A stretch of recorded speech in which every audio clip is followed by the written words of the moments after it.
Good morning. This is Hugh Massey again from DNA Behaviour.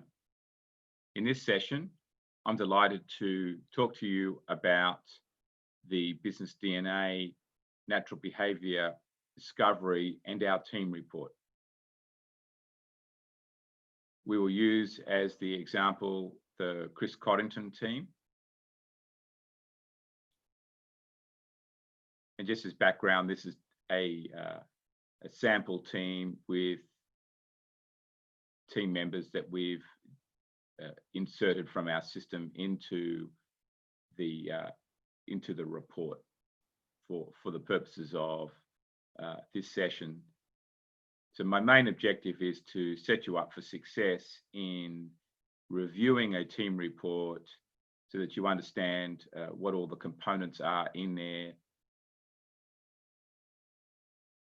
which will set you up for facilitating the team report with an actual team. And just as a starting point, the team report is a combination of the profiles of each team member in a team. Usually it's up to 10 people, but some teams are 4 or 5 people. Some teams are 20 plus. The system does allow up to 25 people to be included in a team report. And the minimum would be 3.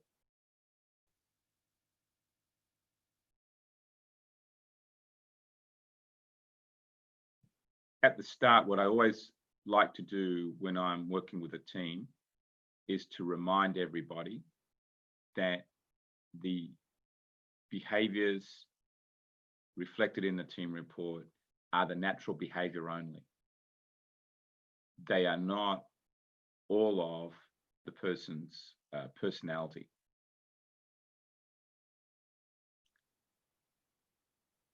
That's important for you as a facilitator, because at various points during the conversation, people might have objections to some aspect of their own personal report. In the ideal team building situation, the facilitator of the team would meet with each person individually first for around an hour and give them a personal coaching session, or at least an awareness session on their own report, so that they get personal buy-in to their own report and behaviours.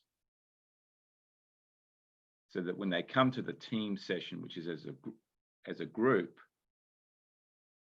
there aren't so many objections. Or if there are objections, they're objections that the person will be emotionally in control of in raising with the team.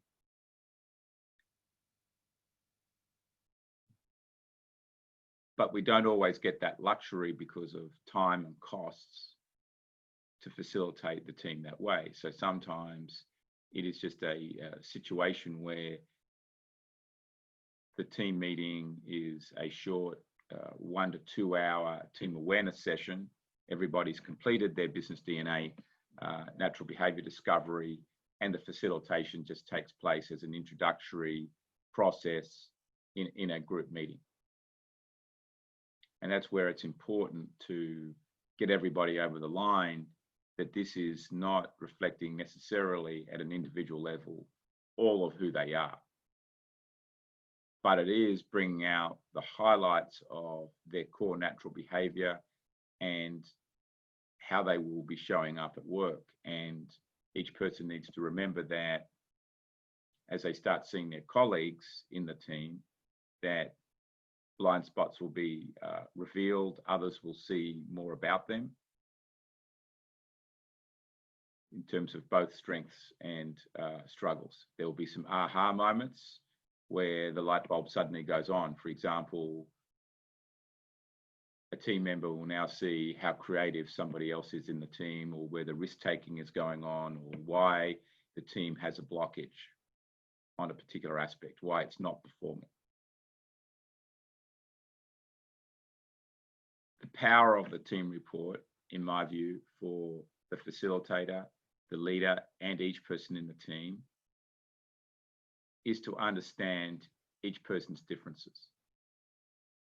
Leadership is very difficult, and the one area that we consistently see that leaders struggle in is being able to navigate the differences. Discovering a person's strengths is one thing. Knowing that they have some struggles is another. But being able to work with the differences is difficult, but at the same time, if you can do it, you're going to be far more successful as a leader, because it's about unlocking each person individually and then collectively as a team. The more differences that a team has, the more assets that it actually potentially has. But every difference is also a potential friction point, which can cause derailers and get in the way of performance if not understood, accepted, and respected. And that's the framework that we work on. So really what we're doing here with the team report is keeping your eyes on the differences. But at the same time, we want each person's unique talents to rise up as well. So in the first table here, at a high level, we are listing out each person's, well, we've got their names there, then we've got their natural behavior style. So this is the 1 of 10 styles. And then we have their strongest 2 behavioral traits. And the reason that we focus on the 2 behavioral traits is that to emphasize the point that no 2 influences are the same. And you start to see the difference between influences once you start to see the different behavioral traits. So for example, 2 people in a team can be, we've got them here, 2 reflective thinkers. So Beryl Davis is cooperative and a risk taker. And then we've got Joshua Connor, who's planned and a pioneer. Now, generally speaking, a reflective thinker will operate the same way. They're usually quite reserved and they're quite structured and reasonably patient. But there will always be some differences in how strong their actual strengths are, and that's where you see the uniqueness coming out in their style. So sometimes you see with a reflective thinker, normally they're more cautious, but Beryl's actually more of a risk taker. 20% of reflective thinkers will be reasonably strong on taking risks. You won't see it because they're more reserved, but that's again why we emphasize doing the business DNA natural behavior discovery, so that these types of strengths get brought out and are not masked by someone being outgoing or being reserved. So now we've got this for each individual in the team. We can move forward, and what we want to start seeing is it a result to relationship-based team? This starts to tell you a lot as well. And as a facilitator and then as a leader of a team, just to understand whether your team is more results-driven, which will usually mean more goal-driven, will take more risks, be more action-orientated, be more rational. That's good to understand that, because that will tell you that probably the team may be more orientated towards sales, getting tasks done, as opposed to the relationship team. Will certainly be where the trust in the team is coming from, customer support, customer service, recognizing people's feelings. At the end of the day, for team success, having a good balance of both is important. The results mean that goals will be achieved, tasks get done. The relationships mean that there will be a good working culture. And at the end of the day, you need both inside a team, a leader themselves, will be one or the other. They need to adapt to the other side and bring to the table a balance in terms of how they operate, even though they will have a natural slant one way or the other. So this just helps see where the team is at. And sometimes what we find is that with some teams, they are very heavy on results, for example, but they are losing customers. There's people turnover issues, and this is because there's not enough relationship inside the team. So that's an area they need to work on. They either need to hire more people, or the team needs to soften it up and adapt their behaviours a bit more to build a somewhat more relational culture. Then you see other teams that are overweight on relationships. It's a great fun working environment, but they're not getting results. Well, at the end of the day, they might feel the culture is good, but if you're not getting results, then is the culture good? You know, at the end of the day, the strong culture is being able to, in a positive working environment, still get results, hold people accountable. So we can see where everybody fits in the team here, and who's going to be results orientated and relationship orientated in the team. I think if this is all the leader and the facilitator remember, and the teammates remember after a team session, then that's a win. It's just to get this part right and understood. So we can see with this team, it's come out as adapter, which means that there's a fair balance of talents in the team across the styles and between the relationships and the results. But you will get some teams that maybe are loaded one way very strongly, and they are an initiator or an influencer type team. And then you get others that are more the relationship team that sit down here. But that also, it's got to be looked at in the context of what is the team doing. If it is a sales team, you would expect it to be stronger at the top here between initiator, influencer, engager.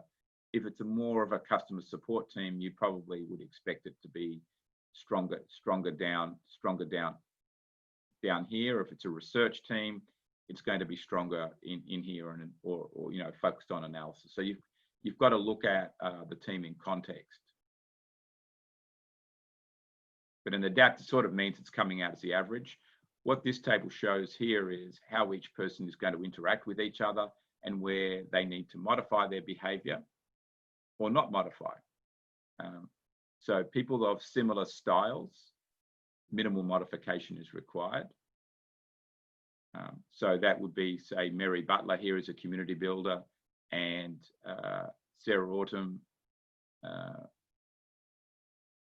there, or the person with the facilitator style, sorry, not much modification required. So let me, yeah. Whereas Sarah Autumn as a stylish thinker, interacting with an initiator, more modifications required. And usually what I say there is that the leader goes first. That's one principle of leadership that we advocate. It's the leader that needs to step up first and engage the teammate and you know, draw them out.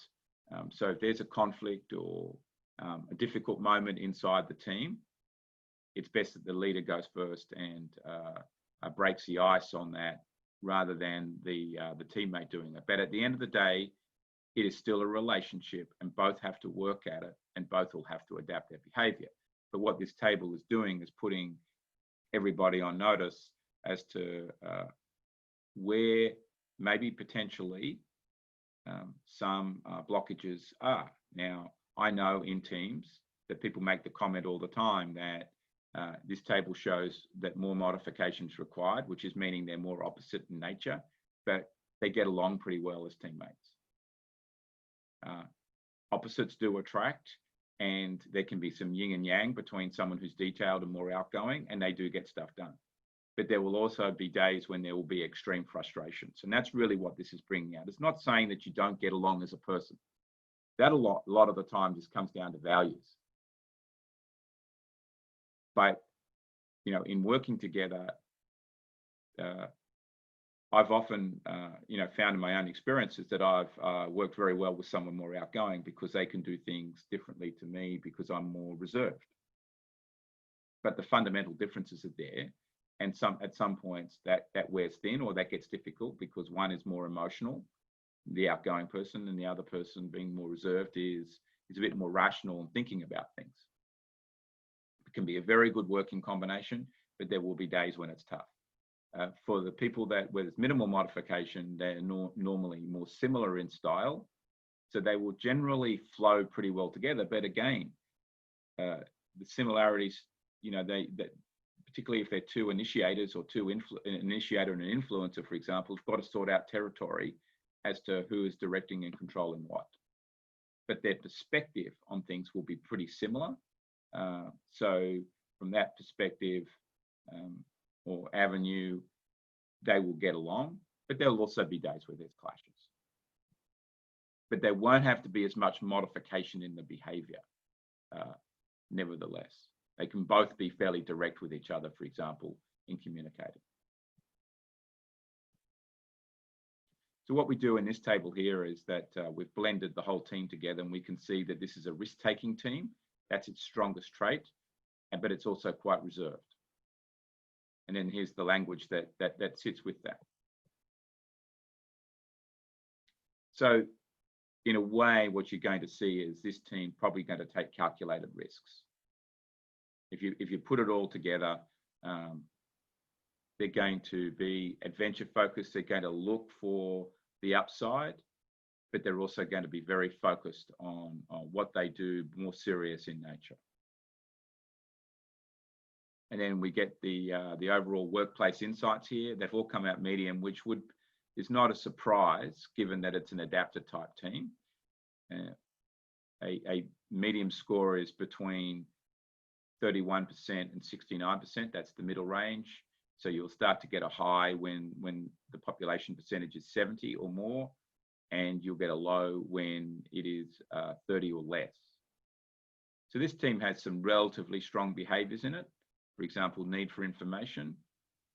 That's no surprise given it's a more reflective team. Fairly results driven, not quite as relational. So this is a reflection of what we've seen already before.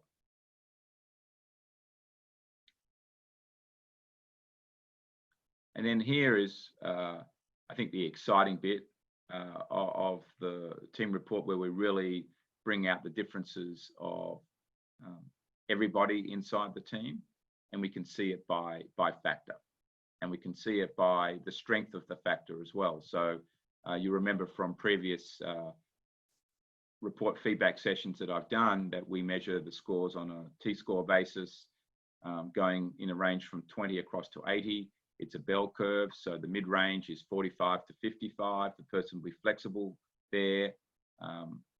56 to 80, they will be stronger. That's the take charge trait side of commanding, for example. And the further the score goes towards 80, the stronger the behavior becomes. The more intensive it becomes, the more fixed it becomes.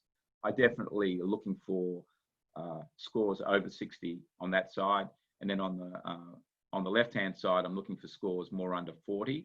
As it progresses to 20, it gets relatively stronger and more fixed in. So Beryl would be pretty cooperative. So she's inside the top 16% of that. And then you can see here for take charge, Chris Coddington, who actually in this team is the team leader, is 69. So it's a very strong behavior. I mean, he's inside the top 3 or 4% in that of the population in that area. So he'd be probably quite a dominant leader. And then you can see this for all of the factors. And I think this is where it gets people in the team talking, and they can really start to see where the yin and the yang in the team is, where potentially the blockages are. Now, what is also good for the team to see is where there are gaps. So, for example, in the take charge,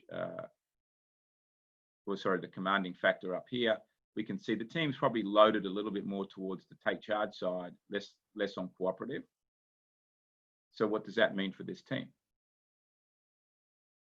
There are probably, there's a few chiefs here, and more of one Indian there, in terms of leading and wanting to make decisions and following. So looking for the gaps might give you a clue as to where the problem is, or if the team is very loaded one side, that could tell you where another problem sits. And that's what you're going to do on every factor here. So it's good as a facilitator to get the team talking about what gap do they need to plug if they need to hire another person for the team or make a team adjustment. So you can see that Barry Davis here in the team is sort of the lone ranger of this team, in that he is sitting out by himself in quite a number of areas. So it'd be good to look at that role and whether you need another person in that role as well to to plug up that gap.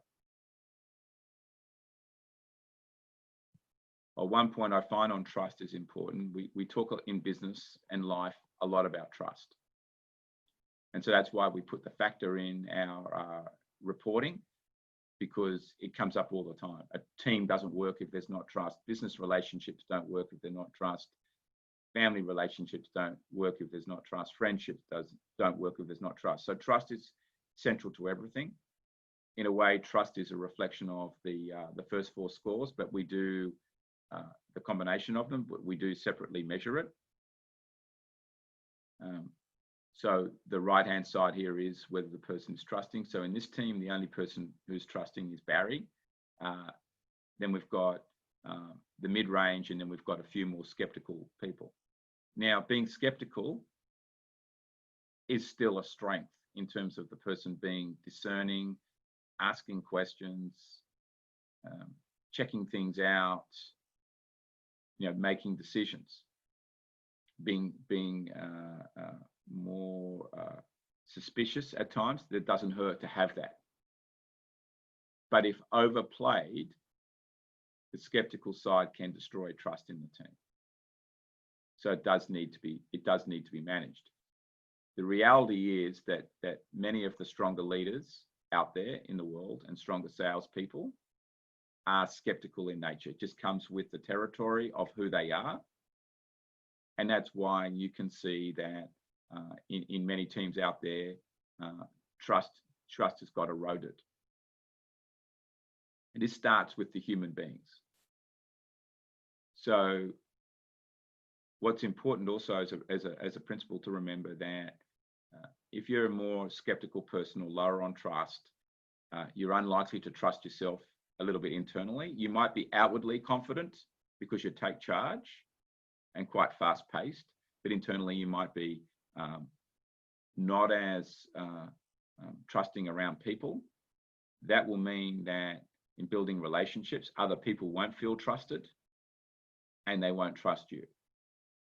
And a point I always bring up is for teams is this comes out in how questions are asked, and how a leader asks questions of others in the team is very important. Asking questions is good because that means things are getting checked. There's a level of discernment, but the way in which questions are asked is really important. They cannot be asked in a way that rips people apart. There's a great book on this called Change Your Questions, Change Your Life.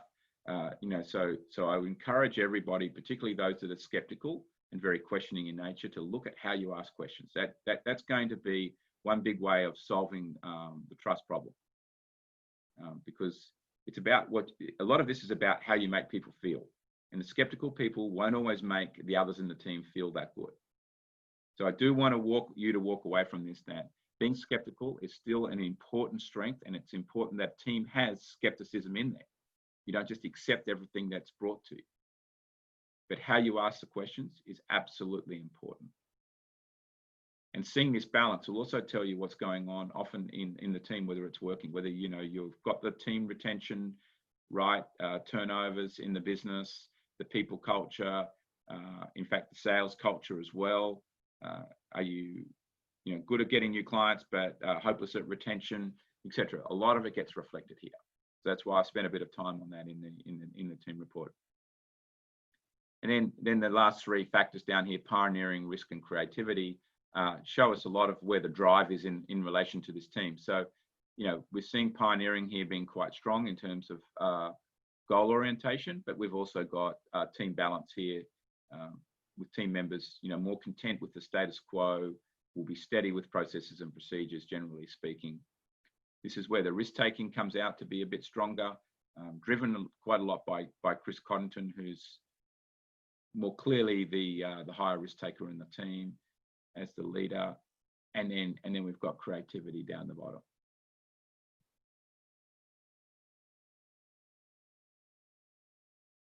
Here is where we look at performance, strengths, and struggles. So, okay, this is another way where we've assimilated the strengths and struggles in the team from more of a performance perspective to look at where decision-making power sits, need for information. This is a reflection of the insights table, or a recasting of the insights table laid out above. But again, just laying it out this way provides you with some more insights to discuss. And then at the back here, we analyze all of the sub-factors. So I've talked about this before in the recording that I did on the one-page factor report, where it's important to look at sub-factors that can give you clues as to where there are other strengths and struggles inside a team or differences that need to be navigated. So I do like to go through this myself when I'm facilitating a team to see who's the strongest on each side of the sub-factors, because that can bring up clues as to, again, as I said, where a talent's needed, or there is a very strong talent that should be used more inside the team and for the team to be aware of and to celebrate. So again, it's just an exercise of going through each one by one. How much you do that really depends on the time available, but I think it's important for the facilitator and the team leader to go through that. And then here's a summary of each person's strengths and struggles. We find in our team that this is a good idea to actually have this on the wall inside the team area at the office, so that everybody can see it. You can get this made into a poster fairly easily, and show it, celebrate it. Every time you walk past, have a look. Okay, I've got a conversation with Alexander today. I need to remember the following. It's again just keeping this front of mind as you deal with people. And then the performance environment keys on how to communicate with each person in the team. That this is actually vital, because if a person is communicated with the wrong way, not on their terms, then trust will get broken down. So remember, if you're sitting somebody down to have, whether it's a feedback session of some sort or to collaborate, remember how they want to be communicated with and what's going to happen.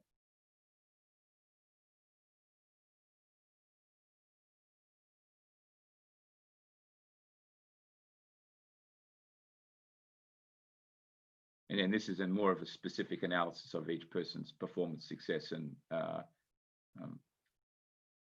risk factors for their own performance. So again, if you've got a team member that you feel like you want to see a little bit more specifically analyze their behavior, then you can come here.